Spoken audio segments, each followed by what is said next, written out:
Wo ist der Pipi? Ja, nehmen Sie Platz.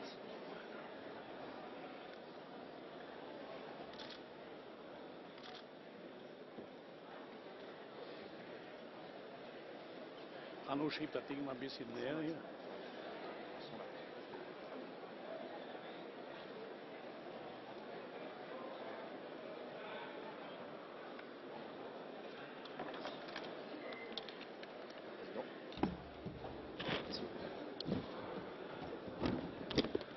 Liebe colleagues, ladies and gentlemen, can I ask you to take your seats, please? We would like to begin by showing you a brief video.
Liebe Kolleginnen und Colleagues, ladies and gentlemen,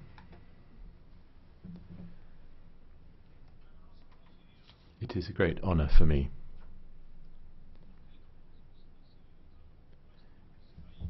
in honoring this year's Sakharov Prize winner Raif Badawi to bring to your attention the fact that he is unable to be here because he has made a call for freedom of thought, and he has been condemned to 10 years in prison and 1,000 lashes. And because the dramatic news reached us that he, in addition to that, is now in isolation, in detention, and therefore is unable to be here to receive the Sakharov Prize in person. It is, however, a great honor and a pleasure for me to be able to welcome his very brave, dignified wife, Ensaf Haidar, here to the European Parliament on his behalf.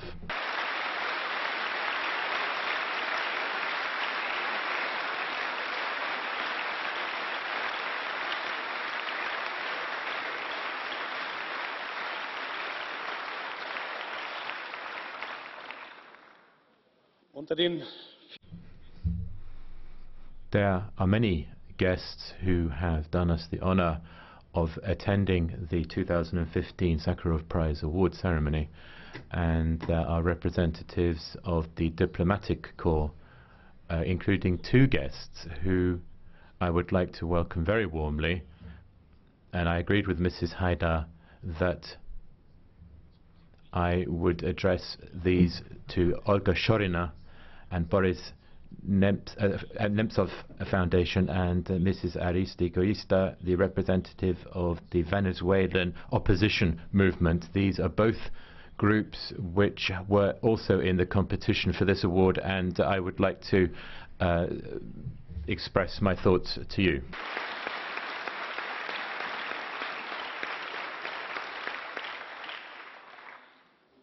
Vielen Dank, meine So, ladies and gentlemen, thank you very much for being here. And Mrs. Haidar, I would like to salute the courageous fight that your husband has conducted.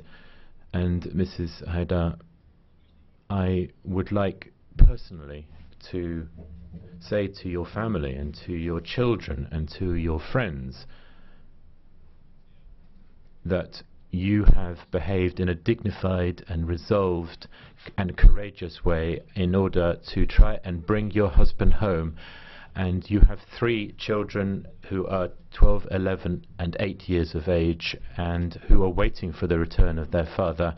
And I would like to express the feelings of this House. And you have had to flee to Canada with your 3 children because of death threats, where you have been continuing your tireless fight for the freeing of your husband, and where you are giving him a voice whilst he is prevented from being able to use his own voice to speak out. And therefore, on behalf of all of us, I would once again call on King Salman to grant mercy to Raif Badawi, and without further ado to release him and allow him to return to his family.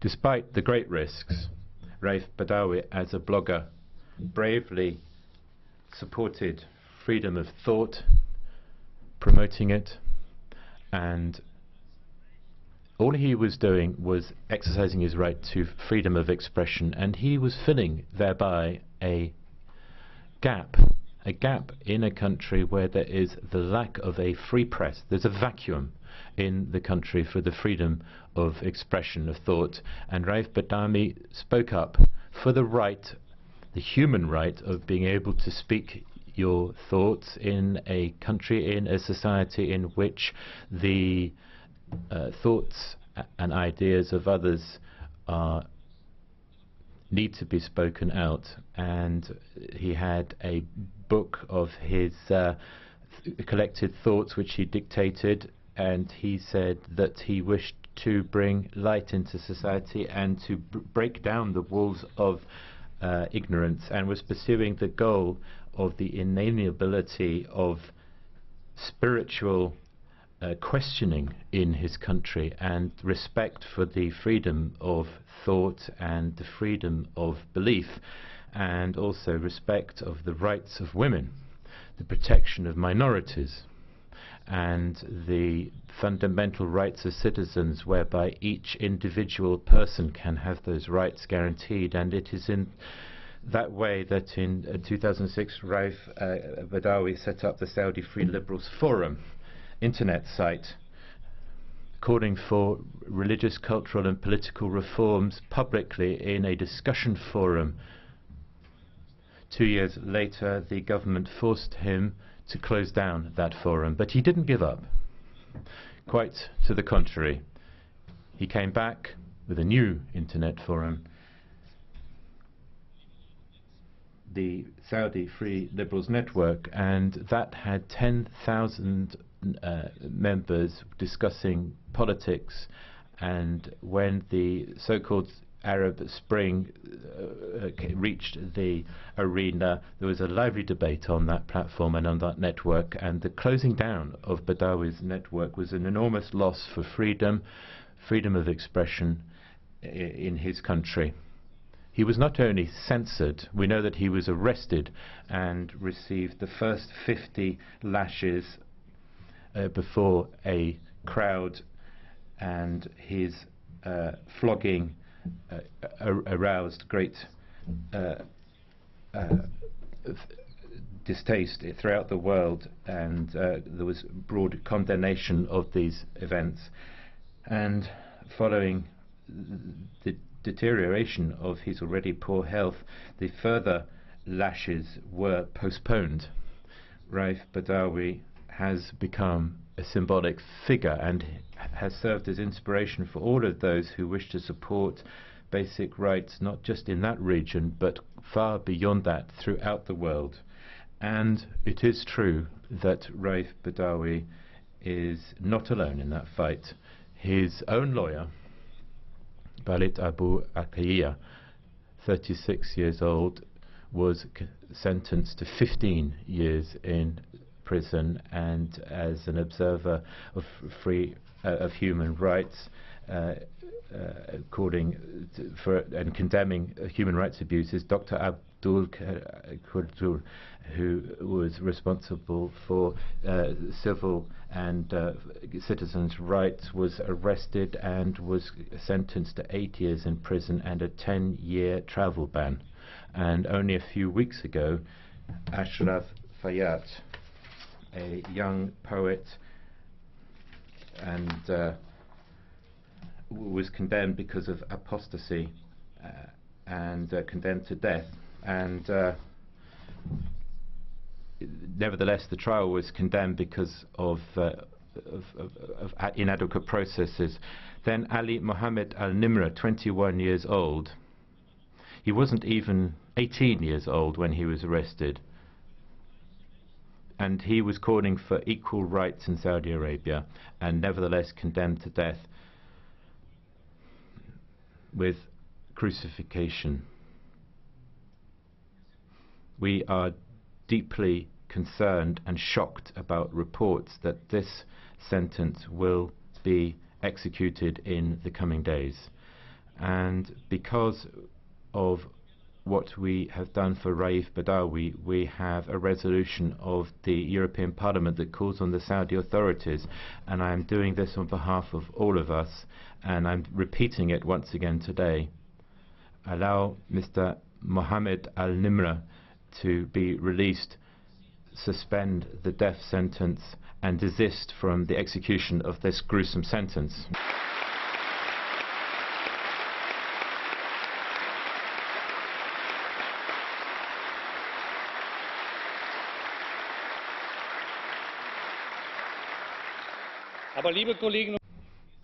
But, colleagues, these are just a few of many cases that have affected political prisoners and we are calling on the Saudi authorities to ensure that the systematic oppression of those that seek to express their thoughts should be stopped, and that they must live up to what they have ratified by way of international agreements. For example, the international ban on torture ratified by Saudi Arabia, the agreement on the rights of children, the agreement on any form of discrimination against women. The international community and the Saudi authority have a right to have higher demands placed on them because the country is a member of the UN Human Rights Council. And it has been underscored that the regrettable human rights situation does not match these responsibilities that a country has signed up to in the context of the United Nations Human Rights Council. And having this year become a member of that council, nevertheless 150 people have been executed, and Saudi Arabian society allows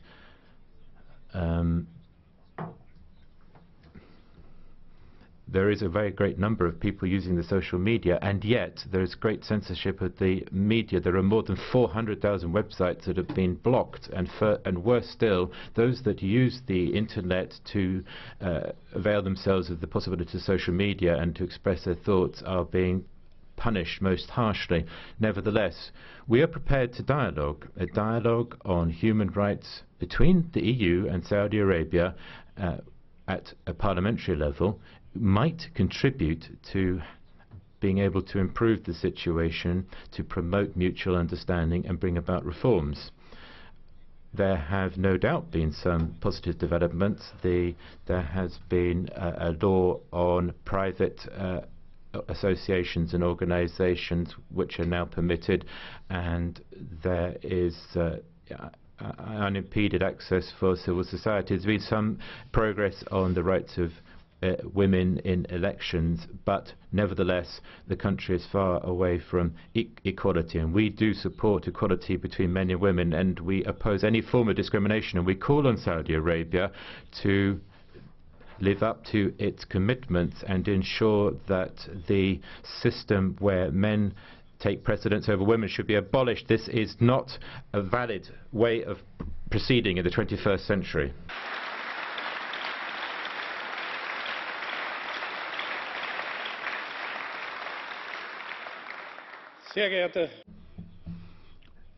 Mrs. Haidar, ladies and gentlemen, guests, no form of terror, no form of punishment will stand in the way of us fighting for human rights, and no security argument, no arms deal, no trade in oil should stop us in doing so. Rauf Badawi said it in these words: "The freedom of expression is the air that a thinker breathes, at the same time as it is the fuel that enables the fire of his ideas to burn up." So, ladies and gentlemen, it is a great honor to award the Sakharov Prize for Freedom of Thought by the European Parliament in 2015 to Raif Badawi, and I hope that in the near future we will be able to receive him here in this plenary chamber in the very close future.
ألف شكر لكم جميعا. شكرا سيدي رئيس البرلمان. Thank you very much indeed, ladies and gentlemen. Mr. President, honourable members of the European Parliament, thank you for being here this afternoon. It's an honour for me to be in your hemicycle. It of course would have been nice if my husband could have received the prize personally. But if I may, I'd like to ask you to respect 1 minute's silence as a tribute to those who lost their lives in France and elsewhere. What my husband would like would be a minute's silence paying tribute to these victims. Thank you.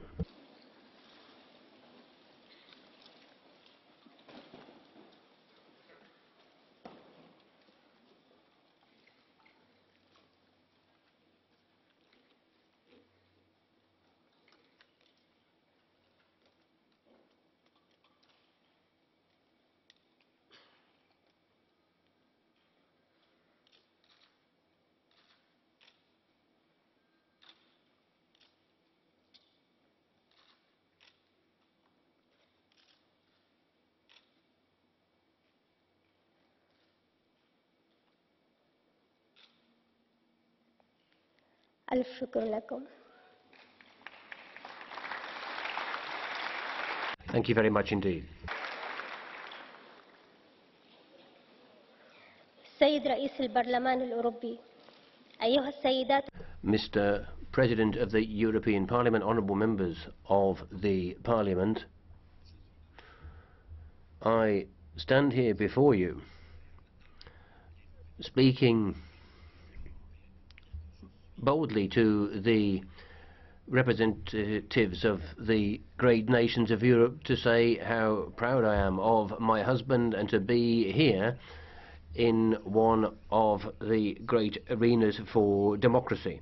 Let me actually quote an article my husband wrote. "Freedom of expression is like the air we breathe, that all those who think breathe. It's the thought, it's the fuel that makes us think. And nations have moved forward thanks to their thinkers to their thinkers' ideas. And this is what has led them towards prosperity, progress and civilization. The international community and world jurist associations have called upon the Arab world to allow freedom of expression. They believe that freedom of expression is a fundamental right. If you are a human being, you have the right to think as you wish, to believe, think, love, hate, be a liberal or an Islamist. You have the right to be any of those things and to do any of those things. An intellectual in an Arab country has always had to carry out contortions, has always had to beat about the bush to get his message across, because a clear, simple message is regarded as being tantamount to blasphemy. That's the ideology in certain Arab countries. Arab societies frequently believe that free thought is decadence and is an insult to religion, even though it quite clearly is not. Thinkers in the Arab world work, therefore, are obliged to work in a very unnatural way. A thinker ought to be able to express himself or herself freely, even if their thoughts are mistaken, even if they have to go against the grain when it comes to religious thought. Society needs to be open, needs to tolerate all sorts of currents of ideas and thought. Society needs to listen to the opinions of all its citizens, even those who are criticizing it in a constructive way. That's the basis for a constructive dialogue which will allow thought and society both to flourish. If you look at the situation in the Arab world, you'll see that society is now under the yoke of a theocratic regime. It calls upon citizens simply to nod and accept everything that religious leaders tell them. This has been imposed, this submission, and today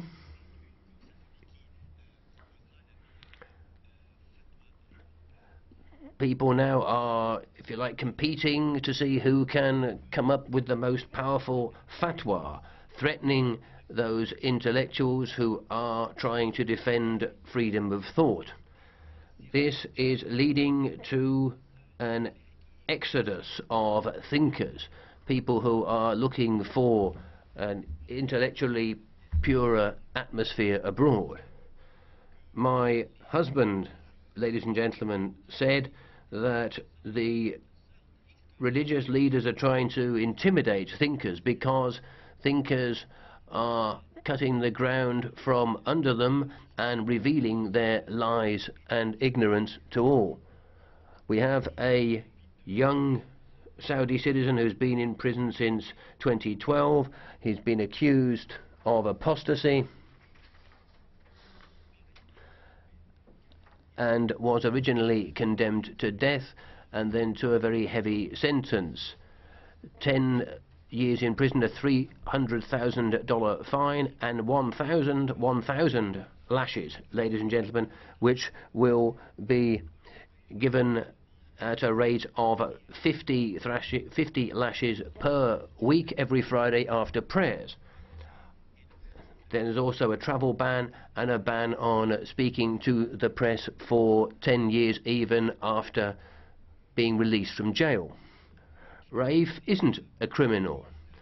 He's not a rapist. He's a free thinker, a free spirit. What crime has he committed? It's simply to think differently in a country where only one kind of thought is allowed. He's not a highwayman, a drug trafficker. He's done nothing, of course, to deserve such a harsh sentence. My husband simply expressed his views and set them out on paper. He's dreaming of a better world, that's all. A world where people are allowed to think as they wish and express what they think. He spoke out clearly, and that's what angered the religious leaders, not just in Saudi Arabia, throughout the Arab world. He is simply a peaceful thinker, first and foremost. He didn't want to become or remain part of the herd who follow the outdated tenets of the religious leaders and apply their harsh laws. My husband spoke out boldly. He came out against authoritarianism and the barbarous policies of the religious leaders, who have responded by condemning him to these repeated doses of 50 lashes to be imposed upon his weak body. In Australia, in Canada, in huge numbers of countries, people are now standing up and saying, "I am Raif, we are Raif." This prize that he's been awarded today marks an historic moment. It is an example of courage on your behalf, Mr. President, and on the Parliament's behalf. It's the 15th prize my husband has received in less than a year. Today, he is the first citizen from the Arab Gulf to receive the Sakharov Prize. Ladies and gentlemen, I would like to thank you for having given me this honour and this opportunity to speak to you. Let me end again by quoting my husband: we wish life on those who wish us death. Thank you very much for having listened to me.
Setzt euch.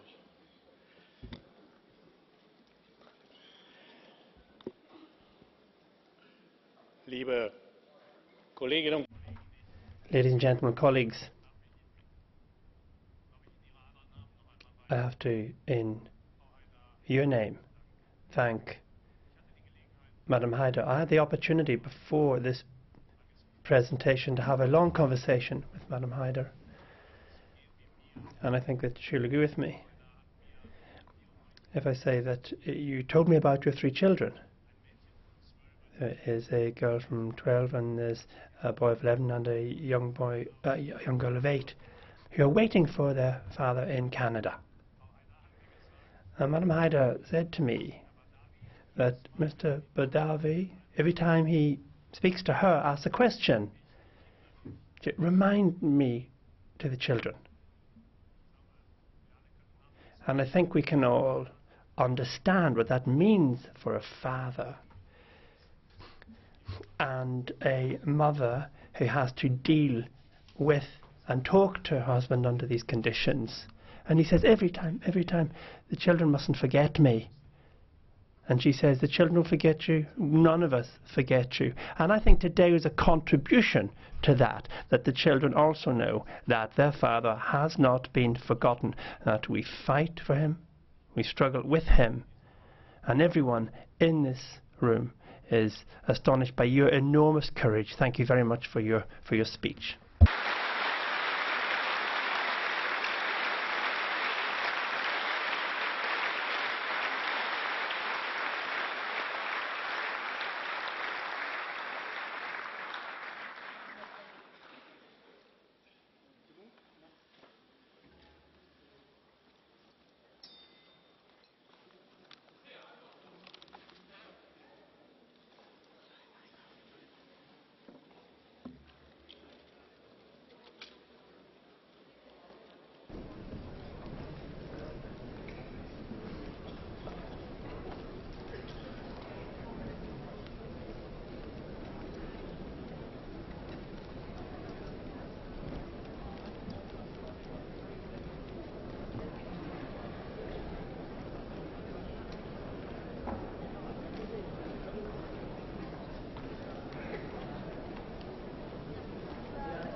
Good afternoon, colleagues. We can now continue with our work. And in accordance with Rule 152, paragraph 2, and after consulting with the political groups, the President wishes to put to the House the following proposal for a change to this afternoon's agenda. The report by Ms. Valero on arms exports is to be taken as a fourth point in the agenda this afternoon, following the statement on the 20th anniversary of the Dayton Peace Agreement.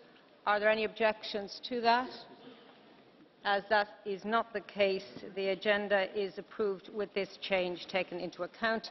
And now we come to our votes. We have three reports, Gualtieri reports. The first, single ballot on the European Banking Authority. I now open the vote. Has everyone voted?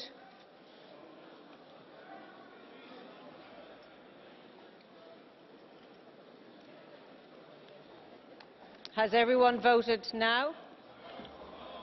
Are there problems? It's a secret ballot, colleagues, so that's why you're seeing a blue light in front of you. I will now close the vote. And that is adopted. We move to the second Gualtieri report. Again, by secret vote, I open the vote.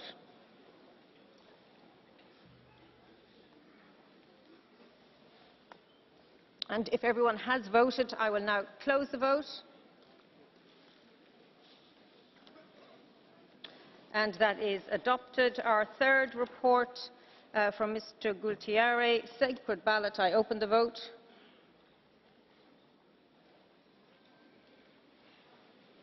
And if everyone has voted, we now can close the vote, please. And that is adopted. We move to the Fontana report. Strategic cooperation between Bosnia and Herzegovina and Europol. Those in favour of the Council implementing decision, please show. Against? Abstentions? I think we'll check that, please. So I open the vote for a check. Now I close the vote.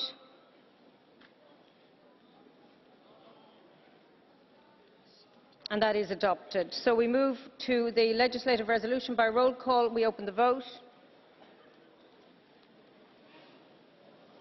I now close the vote.